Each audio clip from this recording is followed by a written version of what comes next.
Tony Blair blamed for Nicola Sturgeon's independence push as ex-PM added momentum. Tony Blair and his sprawling devolution program has bolstered Nicola Sturgeon's intense push for an independent Scotland, a trade unionist told Express News.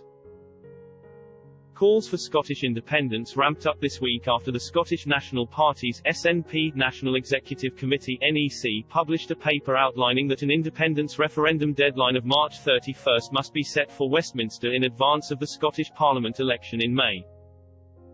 The deadline would include the requirement to agree to a Section 30 request which would transfer power to Holyrood for a referendum.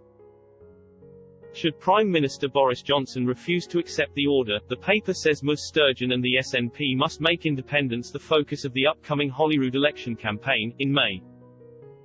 The SNP have spent the past 6 years slowly building up another case for breaking away from the UK following former leader Alex Salmond's failure to win enough support in the 2014 referendum.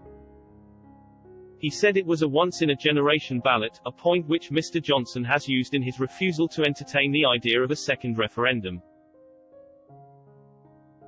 Calls for Scottish independence have lingered for decades.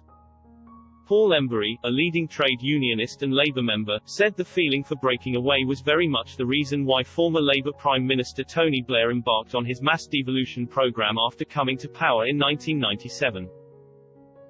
Mr. Blair himself went as far as to tell Holyrood magazine in 2019 that had he not rolled out devolution north of the border, you might have had an independent Scotland by now.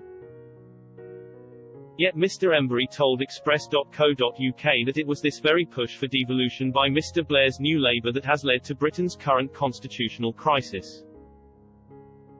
He said, I think the strength of feeling for independence in the devolved administrations, Scotland, Wales, Northern Ireland, tends to grow when the Tories are in Westminster. Many people in those countries are not Tories and see the Tories as the enemy and see independence as some sort of escape from it. But in many respects I think the genie's out of the bottle. Ironically, the whole point of the new Labour government under Tony Blair, bringing in devolution 20 years ago, was because it felt there were moves towards independence, and actually devolution was a way of choking it off, choking off any campaign for independence.